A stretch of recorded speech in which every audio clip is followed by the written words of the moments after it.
नमस्कार प्यारे बच्चों, स्वागत है आप सभी का आपके अपने YouTube चैनल में। तो इस वीडियो में मैं आपको कक्षा 10 हिंदी और हिंदी व्याकरण का ये आपकी बहुत ही महत्वपूर्ण टॉपिक है विशेषण।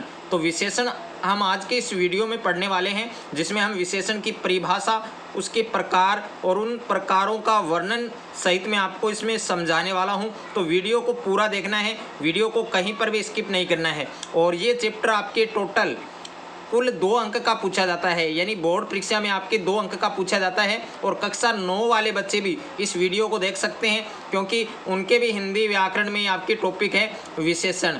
तो विशेषण की परिभाषा सबसे पहले हम पढ़ने वाले हैं कि विशेषण की परिभाषा क्या होती है।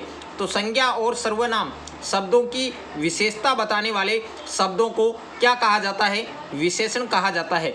यानी जो संज्ञा है और सर्वनाम है, संज्ञा और सर्वनाम शब्दों की जो शब्द विशेषताएं बताते हैं, यानी संज्ञा और सर्वनाम शब्दों की विशेषता बताने वाले शब्दों को क्या कहा जाता है? विशेषण कहा जाता है। और काफ़ी इंपॉर्टेंट है आपकी इसकी परिभाषा, आपकी इसकी जो परिभाषा है उसके ज़्यादा चांस हैं एग्जाम में आने के लिए। तो जैसे नीला आकाश और छोटी लड़की, दुबला आदमी, कुछ पुस्तकें, और इनके अलावा भी आप बहुत सारे एग्जाम्पल हैं जो आप बना सकते हैं। अब उपयुक्त उदाहरणों में क्रमशः नीला, छोटी, दुबला और कुछ, ये सब क्या है? ये सब विशेषण है। क्या है? विशेषण। जैसे इसमें नीला है और इसमें क्या है? छोटी है, और इसमें क्या है? दुबला है, और इसमें क्या है? कुछ। ये सारे शब्द क्या हैं? ये विशेषण हैं, जो क्रमशः आकाश, लड़की, आदमी और पुस्तकें आदि संज्ञाओं की विशेषताओं का क्या कराते हैं? बोध कराते हैं। जैसे नीला है वो किसका बोध कराता है? आकाश का। और छोटी है वो लड़की का बोध करा रहा है, दुबला है वो आदमी का बोध करा रहा है, और कुछ है वो पुस्तकों का बोध करा रहा है। तो ये सब आपको अच्छे से तैयार करना है। उसके बाद में अतः विशेषता बतलाने वाले जो शब्द हैं, जो पद हैं, उनको क्या कहते हैं? विशेषण कहते हैं। कि विशेषता बतलाने वाले शब्द या पद, उनको हम क्या कहते हैं? विशेषण कहते हैं। या विशेषण की ये परिभाषा भी आप याद कर सकते हैं कि संज्ञा और सर्वनाम शब्दों की विशेषता बतलाने वाले जो शब्द हैं, जो पद हैं, उनको क्या कहा जाता है? विशेषण कहा जाता है। तो ये सब आपको अच्छे से याद करना है। उसके बाद अगर हम बात करें आपके विशेष्य की, तो विशेष्य की परिभाषा और उसके बाद में विशेषण के भेद, तो इनके बारे में भी हम अच्छे से बात करेंगे। तो सबसे पहले आपके है विशेष्य, यानी विशेष्य किसे कहते हैं? तो विशेषण शब्द जिस संज्ञा या सर्वनाम की विशेषता बताता है। कि विशेषण शब्द जिस संज्ञा या सर्वनाम की विशेषता बताता है, उसे हम क्या कहते हैं? विशेष्य कहते हैं। उसे हम क्या कहते हैं? विशेष्य कहते हैं। जैसे उपयुक्त शब्द आकाश है, लड़की है, आदमी है, पुस्तकें हैं, ये सब क्या हैं? ये आपके विशेष्य हैं। ओके। उसके बाद में है आपके विशेषण के भेद। तो विशेषण है वो कितने प्रकार के होते हैं? 4 प्रकार के होते हैं। अब 4 प्रकार आपके कौन कौन से हैं? जिसमें पहला आपके क्या है? गुणवाचक विशेषण। 1 नंबर पर आपके कौन सा प्रकार है? गुणवाचक विशेषण। और 2 नंबर पर आपके क्या है? परिमाणवाचक विशेषण। और 3 नंबर पर आपके क्या है? संख्यावाचक विशेषण। और 4 नंबर पर आपके क्या है? सार्वनामिक विशेषण। तो 4 प्रकार आपको अच्छे से याद करने हैं। उसके बाद में आपके 1 नंबर पर है गुणवाचक विशेषण। तो गुणवाचक विशेषण की परिभाषा और इसके एग्जाम्पल आपको अच्छे से याद करने हैं। ओके। ये चीज़ें आपको रटनी नहीं है, बाकी आपको समझना है। और जो बच्चे इनकी PDF लेना चाहते हैं तो वो आप परचेज कर सकते हैं। मात्र 500 रुपये में सभी विषयों के नोट्स और महत्वपूर्ण पर्सन पूरे साल के लिए हैं, वो आपको 500 रुपये देने होंगे। तो गुणवाचक विशेषण की परिभाषा क्या है? कि जो विशेषण संज्ञा या सर्वनाम शब्द के गुण, दोष, रूप, रंग, आकार, स्वभाव, दशा, स्वाद आदि का क्या कराते हैं? बोध कराते हैं। और अन्य कई विशेषताएं भी बताते हैं, वे क्या कहलाते हैं? गुणवाचक विशेषण कहलाते हैं। कि जो विशेषण संज्ञा या सर्वनाम शब्द के गुण, उनके दोष, उनके रूप, रंग, आकार, स्वभाव, दशा, स्वाद आदि का क्या कराते हैं? बोध कराते हैं। और अन्य कई विशेषताएं भी बताते हैं, उन्हें हम क्या कहते हैं, गुणवाचक विशेषण कहते हैं। तो ये भी आपको अच्छे से याद करना है। उसके बाद अगर गुण हैं तो उनमें कौन कौन से शब्दों का बोध होगा, जैसे अच्छा है, भला है, शिष्ट है, सभ्य है, दानी है, सुशील है, कर्मठ है आदि, इन शब्दों का बोध होगा। अगर दोष की बात कही जाए जिसमें बुरा है, कंजूस है, चोर है, झूठा है। और रूप की अगर बात करें तो रूप के अंदर सुंदर है, आकर्षक हैं और दर्शनीय हैं। और रंग की अगर बात करें तो इसमें काला, सफ़ेद, नीला, लाल। और आकार की बात करें तो इसमें गोल हैं, त्रिभुजाकार हैं, चपटा है। और स्वभाव की बात करें दयालु है, उपकारी है। और दशा की बात करें जिसमें रोगी, स्वस्थ, पतला। और स्वाद है जिसमें कड़वा, मीठा, रसीला।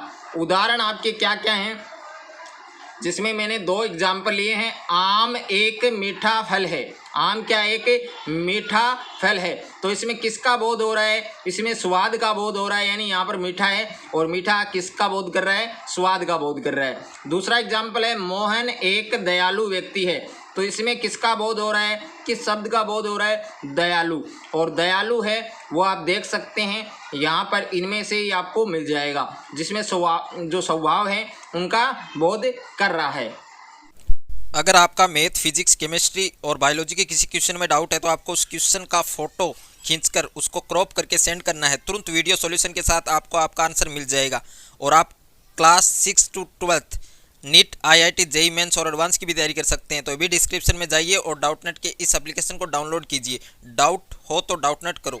आप 8400 400 400 इस नंबर पर भी आप अपने क्वेश्चन का फोटो क्रॉप करके सेंड कर सकते हैं। वहां पर भी आपको आपके क्वेश्चन का आंसर वीडियो सॉल्यूशन के साथ मिल जाएगा। उसके बाद में आपके सेकंड नंबर पर है परिमाणवाचक विशेषण। तो परिमाणवाचक विशेषण की परिभाषा और इनके एग्जाम्पल की, तो इसकी परिभाषा क्या होती है कि जो विशेषण संज्ञा और सर्वनाम की नाप तोल तथा परिमाण का बोध कराते हैं वो क्या कहलाते हैं, आपके परिमाणवाचक विशेषण कहलाते हैं। कि जो विशेषण संज्ञा और सर्वनाम की नाप तोल और उनके परिमाण का बोध कराते हैं उन्हें हम क्या कहते हैं, परिमाणवाचक विशेषण कहते हैं। जैसे 200 ग्राम चीनी लाओ, तो यहाँ पर जो परिमाण है वो क्या है, 200, यानी उसकी मात्रा को, जो उसकी मात्रा है उसका बोध करा रहा है और उसकी नाप तोल का। बर्तन में कुछ दूध है, यानी कुछ दूध है, तो यहाँ नाप तोल का बोध हो रहा है। उसके बाद में है परिमाणवाचक विशेषण के 2 भेद, यानी परिमाणवाचक विशेषण है वो यहाँ पर कितने प्रकार के होते हैं, 2 प्रकार के होते हैं। पहला आपके निश्चित है और दूसरा क्या है, अनिश्चित। तो सबसे पहले हम बात करेंगे निश्चित परिमाणवाचक विशेषण की।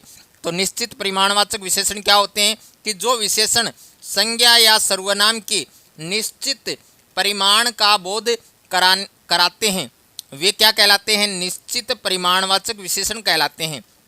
कि जो विशेषण संज्ञा या सर्वनाम के निश्चित परिमाण का बोध कराते हैं वो क्या कहलाते हैं, निश्चित परिमाणवाचक विशेषण कहलाते हैं। और इसके एग्जाम्पल हैं 3 किलो चीनी है और 2 लीटर दूध, ये सब क्या इसके एग्जाम्पल हैं। उसके बाद में है आपके सेकंड नंबर पर है अनिश्चित परिमाणवाचक विशेषण। तो इसकी परिभाषा क्या होती है कि जो विशेषण संज्ञा या सर्वनाम की अनिश्चित मात्रा या परिमाण का बोध कराते हैं वे क्या कहलाते हैं, आपके अनिश्चित परिमाणवाचक विशेषण कहे जाते हैं। इसका एग्जाम्पल क्या है, आपके थोड़ा सा पानी और इस व्यापारी ने बहुत धन कमाया, इस व्यापारी ने बहुत धन कमाया, ये किसका एग्जाम्पल है, आपके अनिश्चित परिमाणवाचक विशेषण का। उसके बाद में 3 नंबर पर है आपके विशेषण का 3 नंबर पर प्रकार है संख्यावाचक विशेषण। तो इसमें किसका बोध होगा, संख्या का बोध होगा। कि जो विशेषण संज्ञा या सर्वनाम शब्दों की संख्या, क्रम या गणना का बोध कराते हैं, या तो संख्या का बोध कराएंगे या क्रम का या गणना का, तो उसे हम क्या नाम देंगे, संख्यावाचक विशेषण नाम देंगे। अब इनके एग्जाम्पल क्या हैं, इस कक्षा में कितने छात्र हैं, 30 छात्र हैं। तो यहाँ पर बोध किसका हो रहा है, संख्या का, यानी संख्या बताई जा रही है 30। और बस दुर्घटना में 2 दर्जन व्यक्ति घायल हुए, तो इसमें भी यहाँ पर भी संख्या का बोध हो रहा है। उसके बाद में है संख्यावाचक विशेषण है वो कितने प्रकार के होते हैं, 2 प्रकार के होते हैं। इसमें 1 नंबर पर आपके निश्चित संख्याबोधक और 2 नंबर पर क्या है, अनिश्चित संख्याबोधक। सबसे पहले निश्चित संख्याबोधक की हम बात करेंगे। तो इसकी डेफिनेशन क्या होती है? जो विशेषण संज्ञा या सर्वनाम की निश्चित संख्या जिसमें क्रम है, समूह और आवर्ती आदि का क्या कराते हैं? बोध कराते हैं, वे क्या कहलाते हैं? निश्चित संख्या बोधक विशेषण कहलाते हैं। कि जो विशेषण संज्ञा या सर्वनाम की निश्चित संख्या, क्रम, समूह, आवर्ती आदि का बोध कराते हैं, वे क्या कहलाते हैं? निश्चित संख्या बोधक विशेषण कहे जाते हैं। जिसके एग्जाम्पल क्या? आपके 5 छात्र, 2 दर्जन कॉपियाँ और 2 गुना काम। ओके, ये सब क्या है? निश्चित संख्या बोधक के एग्जाम्पल हैं। उसके बाद में 2 नंबर पर है आपके अनिश्चित संख्या बोधक। तो इसकी परिभाषा क्या होती है? कि जो विशेषण संज्ञा या सर्वनाम की अनिश्चित संख्या का बोध कराते हैं, वे क्या कहलाते हैं? अनिश्चित संख्या बोधक विशेषण कहलाते हैं। इनको आप साथ साथ में लिख भी सकते हैं। जैसे इसके एग्जाम्पल क्या हैं? बहुत आदमी, लगभग 200 रुपये, ये सब क्या हैं? अनिश्चित संख्या बोधक के एग्जाम्पल हैं। 4 नंबर पर है आपके सार्वनामिक विशेषण, यानी सार्वनामिक विशेषण की परिभाषा। तो जो सर्वनाम शब्द विशेषण की भांति किसी संज्ञा के पहले प्रयुक्त होकर संज्ञा की विशेषता बताते हैं, वे क्या कहलाते हैं? आपके सार्वनामिक विशेषण कहे जाते हैं। बहुत ही महत्वपूर्ण है, एग्जाम में पूछा जा सकता है आपकी। और इसका एग्जाम्पल क्या होगा? यह लड़का और वे किसान, ये दोनों इसके क्या है? एग्जाम्पल हैं। ओके, तो सभी बच्चों को ये परिभाषा अच्छे से याद होनी चाहिए। उसके बाद में है आपके 2 नंबर पर सार्वनामिक विशेषणों के 4 भेद होते हैं। यानी सार्वनामिक विशेषण हैं वो आपके कितने प्रकार के होते हैं? 4 प्रकार के। जिसमें 1 नंबर पर क्या आपके निश्चयवाचक या संकेतवाचक विशेषण, और 2 नंबर पर क्या आपके अनिश्चयवाचक विशेषण, और 3 नंबर पर क्या है? प्रश्नवाचक, और 4 नंबर पर क्या है? संबंधवाचक। तो ये चारों ही आपके बहुत ही महत्वपूर्ण हैं। यहाँ से भी आपके प्रश्न बनने की बहुत ही ज़्यादा चांस हैं। तो इसमें 1 नंबर पर आपके निश्चयवाचक या संकेतवाचक सार्वनामिक विशेषण। तो इसकी परिभाषा आपकी क्या होगी? कि वे सार्वनामिक विशेषण किसी संज्ञा की ओर निश्चय सूचक संकेत करते हैं। जैसे यह लड़का कल अनुपस्थित था और वह भवन श्री राम प्रताप का है। तो ये दोनों एग्जाम्पल आपके किसके हैं? निश्चयवाचक। यानी इसमें किसी संकेत हो रहा है, किसका हो रहा है? निश्चयवाचक, निश्चय सूचक संकेत करते हैं जो विशेषण हैं किसी संज्ञा की ओर। जिसमें यह लड़का कल अनुपस्थित था और वह भवन श्री राम प्रताप का है। उसके बाद में 2 नंबर पर है आपके अनिश्चयवाचक सार्वनामिक विशेषण। तो ये सार्वनामिक विशेषण किसी संज्ञा की ओर अनिश्चय सूचक संकेत करते हैं। जैसे कोई आदमी बगीचे में रह रहा है और कुछ महिलाएं बाहर प्रतीक्षा कर रही हैं। तो ये दोनों एग्जाम्पल किसके? आपके अनिश्चय सूचक के। और 3 नंबर पर आपकी क्या है? प्रश्नवाचक सार्वनामिक विशेषण। ये सार्वनामिक विशेषण संज्ञा की ओर प्रश्नात्मक संकेत करते हैं। किस युवक ने बच्चे को बचाया है? किस युवक ने बच्चे को बचाया है? और तुम लोगों में क्या बातें हो रही है? तो यहाँ पर देखो कोई प्रश्न है, प्रश्नात्मक संकेत हो रहा है। तो यहाँ पर कौन सा विशेषण होगा? आपके प्रश्नवाचक सार्वनामिक विशेषण होगा। उसके बाद में 4 नंबर पर है संबंधवाचक सार्वनामिक विशेषण। तो इसमें ये सार्वनामिक विशेषण एक संज्ञा शब्द का वाक्य में प्रयुक्त दूसरे संज्ञा शब्द से संबंध सूचित करते हैं। जैसे जो पुस्तकें तुमको मिली थी वह सौरभ की है। यानी जो पुस्तकें तुमको मिली थी वो किसकी हैं? सौरभ की हैं।